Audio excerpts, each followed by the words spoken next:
Hello and welcome to my video about job skills.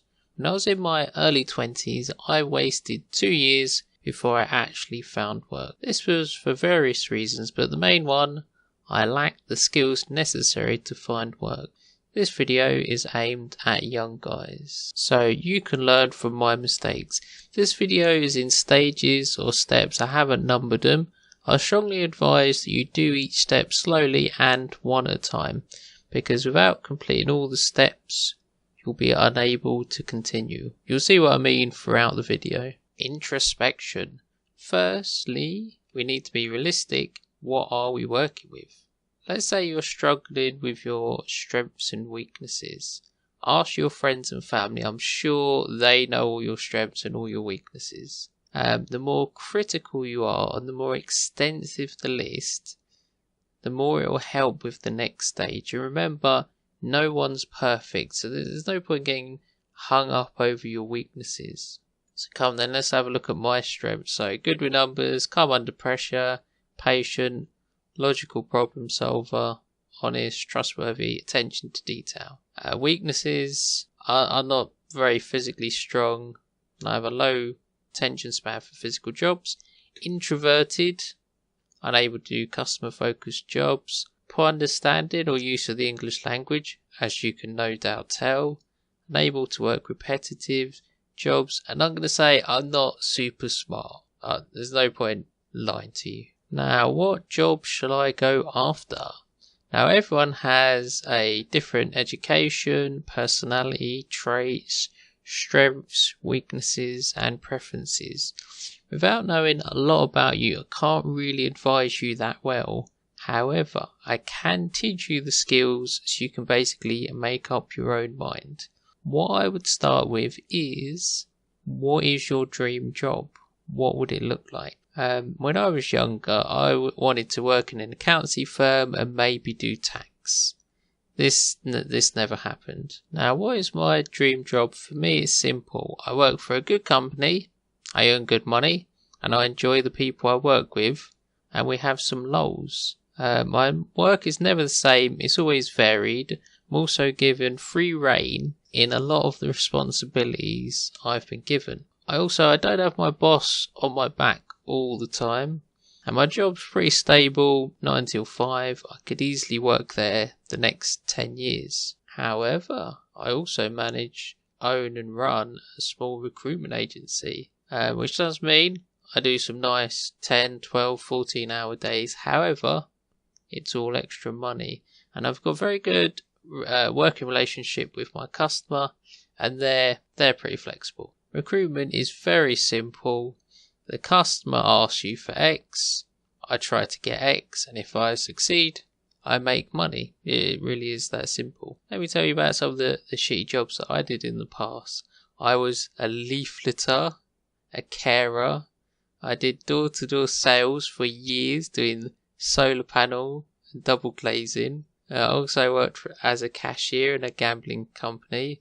And I did admin support, which was incredibly boring. So some of the jobs that I'm willing to do: varied accountancy role, as in not a single accountancy subject. Some financial advisor stuff. What jobs am I unwilling to do? Any construction jobs, any physical jobs, any customer service jobs, any sales jobs, any repetitive jobs, such as sales ledger clerk. Now, as you can see from the little list that I ran down, we've used my sort of strengths and weaknesses, my career and background to work out what my dream job is. Now, don't beat yourself up if you can't come up with your dream job, or you have multiple.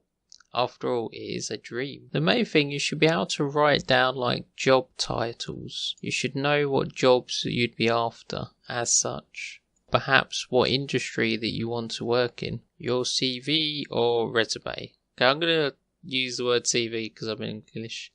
Most of the time when you apply for a job, you only have one chance to impress. I know when I advertise for a job and I get more than 50 replies, I'm limited on time. I'm going to dismiss CVs for the smallest reason. Why, you ask? If you can't be bothered to make your CV like 10,000% perfect, I don't have time to read it. Like, if I find mistakes, it shows me you've got a poor attention to detail, and your work will reflect this. In my opinion, unless you're gifted at writing CVs, or gifted at writing, and can write a compelling CV, pay a company to do it. As I work within a professional field, I spent £250 on a professional CV and cover letter. This was 100% worth the money, and when I got interviews, I would always get the first interview out of all the other candidates. I don't know what level you're aiming for, but there are tons of companies that do this at affordable rates. If the CV writing company are good at their job, they will try to get the most out of your current skills and experience. I dislike selling myself, but that's the aim of the game, and in my early 20s I was losing. I will mention blagging and exaggeration. Now everyone uses this. If you make up some crazy bullshit, when they read your references, they could ask them questions, and you could end up with egg on your face. Also, I employ people. You honestly never know how good they are until you get them working. So let's say they know you're blagging. If you can do the job, who cares? You can spice things up. I worked as a carer, so I wrote something like, I work plus 60 hours, sleeping at the care home 3 nights a week, as I was covering for staff shortages. What I have just stated is 100% true, and would possibly set me apart in their mind. Also, have multiple versions of your CV. For example, when I got the carer's job, I took off all my accountancy qualifications. Clearly label them, but something that the employer won't know.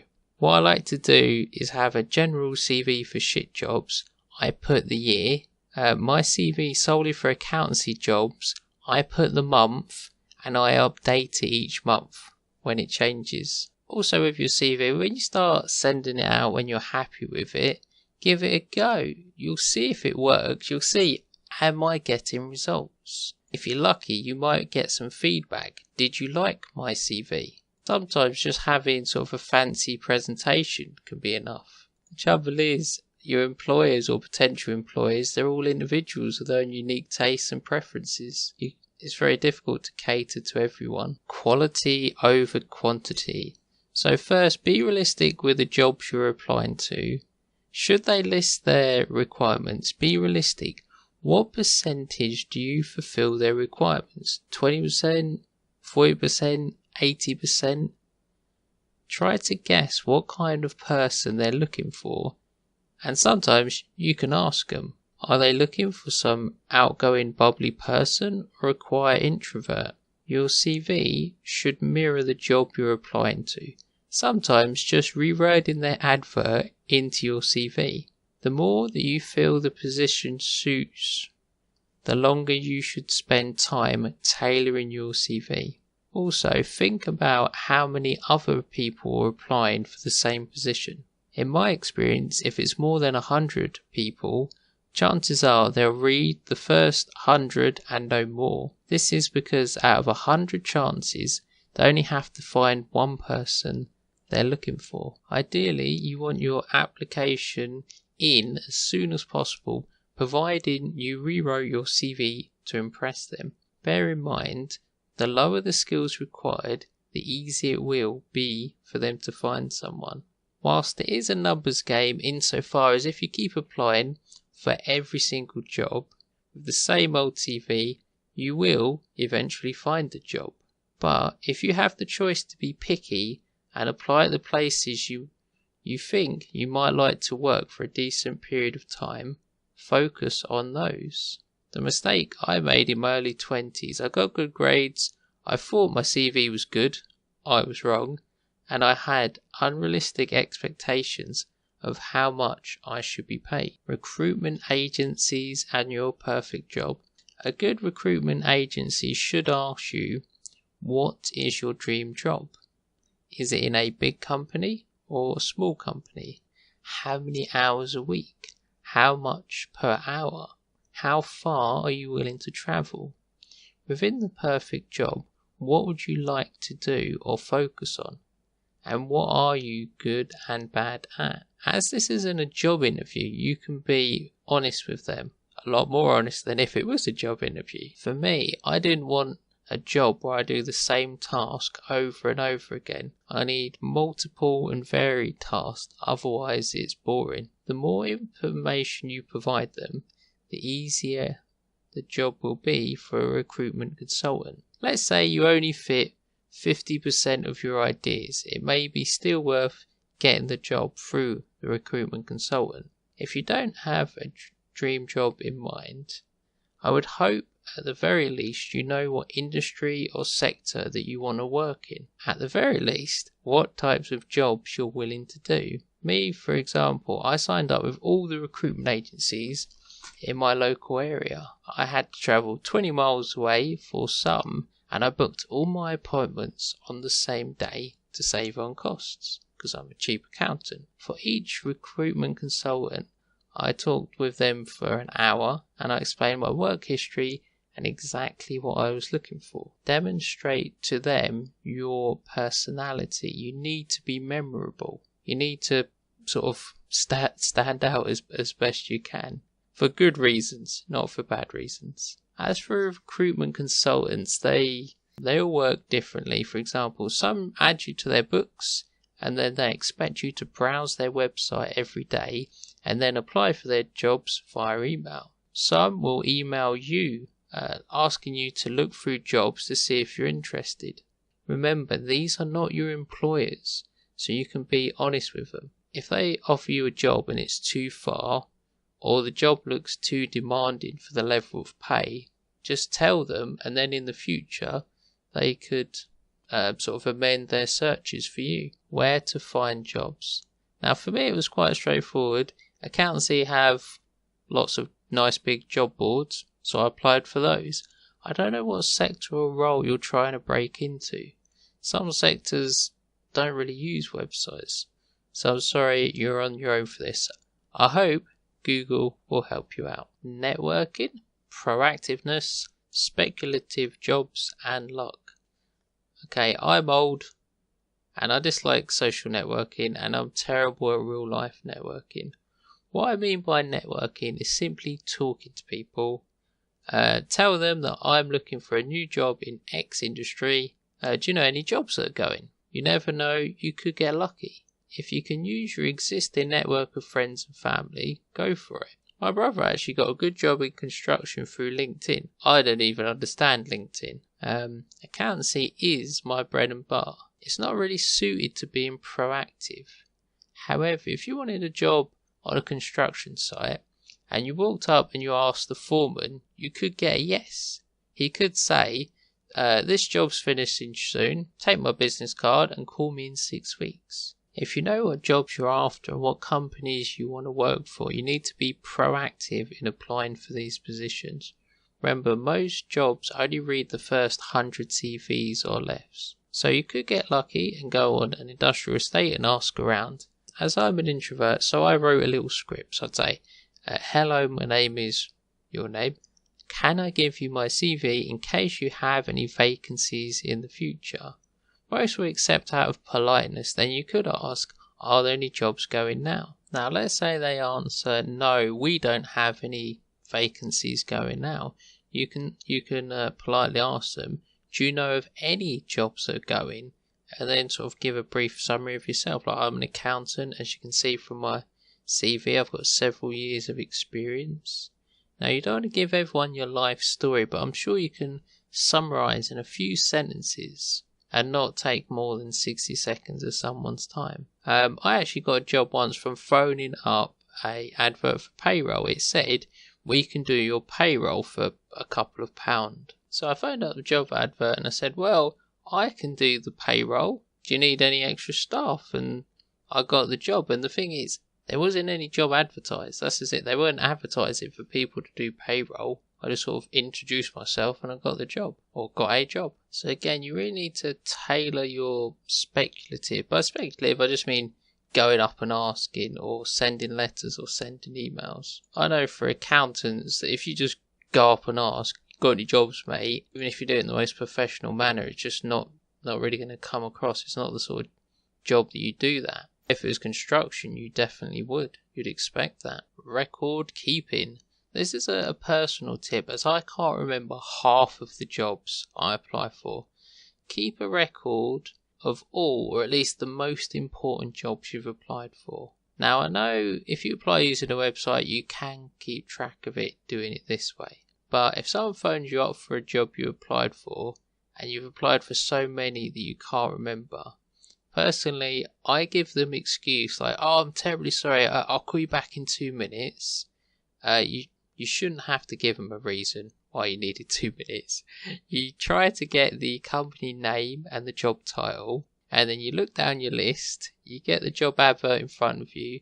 You may need to see if you edited your CV that you sent them, and then when you're ready to ring them back, you have all the information in front of you, and you should be able to answer all their questions. Because they may say, on your CV you don't seem to have this skill and we need this skill. And then you could obviously blag it or come up with an answer, but at least you'd sort of have something. Now, if you realise that you're not going to be able to get to your list, let's say for the rest of the day, and you know that the second they phoned up, oh shit, I'm not going to get to my list, make a mental note of that person and where they're calling from, and save the number on your phone so you don't get caught out twice.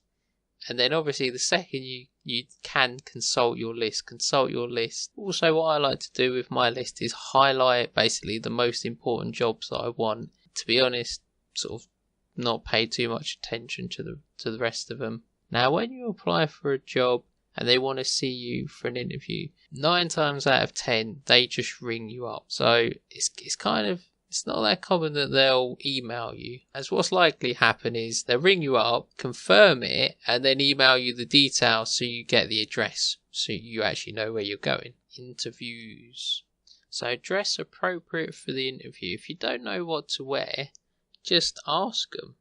My classic trick for interviews is to print out the list of the most common interview questions. There's slightly different questions for American and English.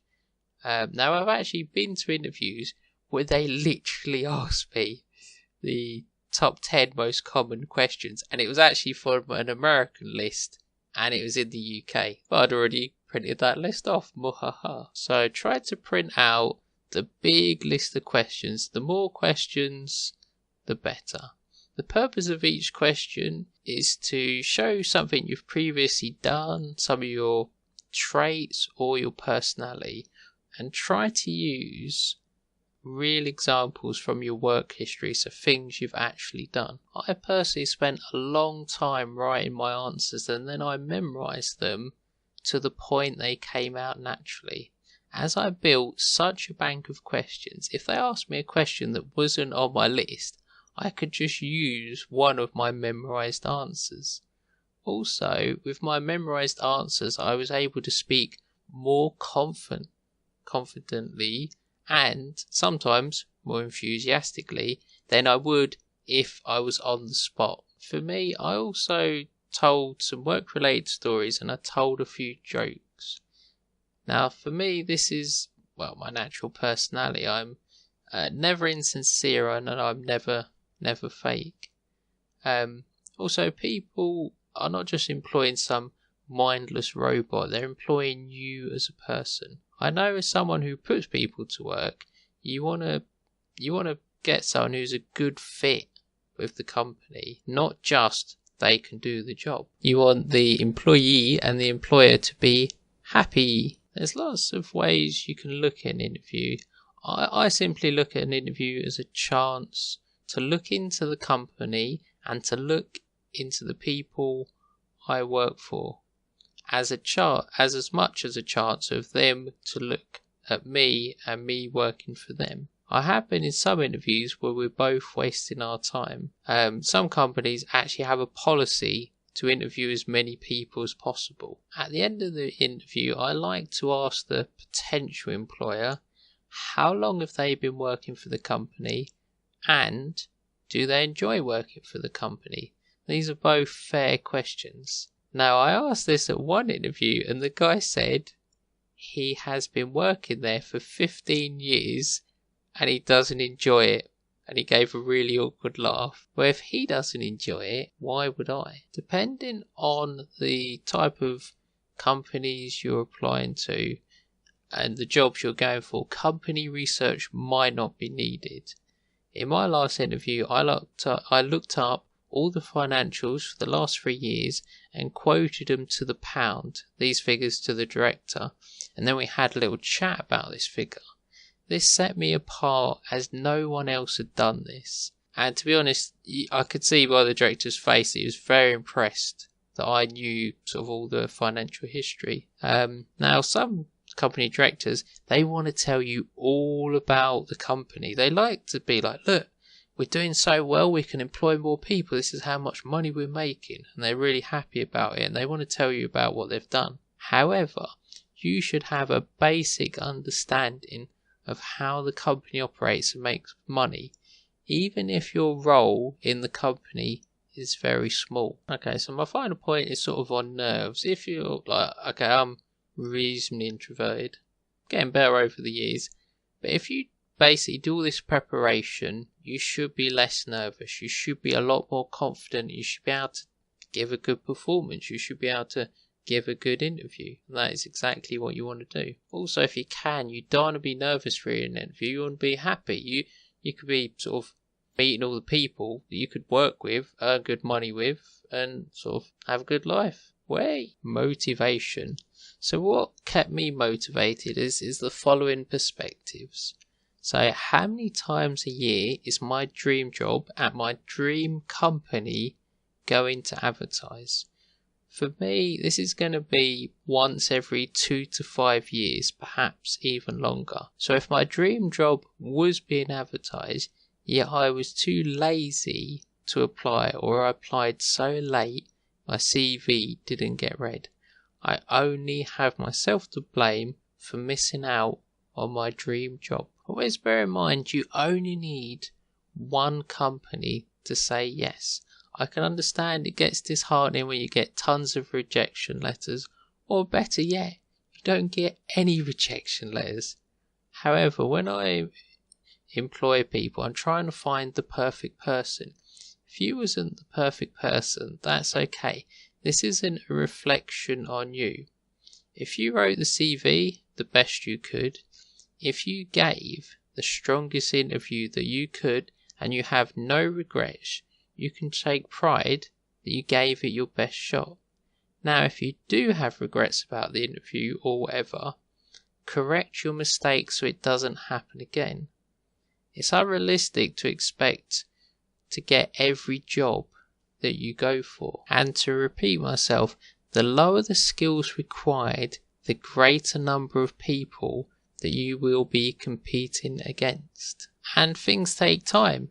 It took me 10 years to get my dream job. I hope with this advice you may reach your dreams sooner than I did. Now, if you did want it a bit more personal or tailored advice, not that I charge money, but you're more than welcome to message me and take my advice for what it's worth. As I said, I'm making this video because I kind of wasted like a couple of years of my life learning these skills the hard way. And without a comprehensive video such as this one, if you just sort of get bits of information off Google here and there, your path to world domination might be slower. I meant employment success. It's almost the same thing. So I wish you good luck, and as I said, if you want some private help, just message me. Thank you for listening, watching, and goodbye.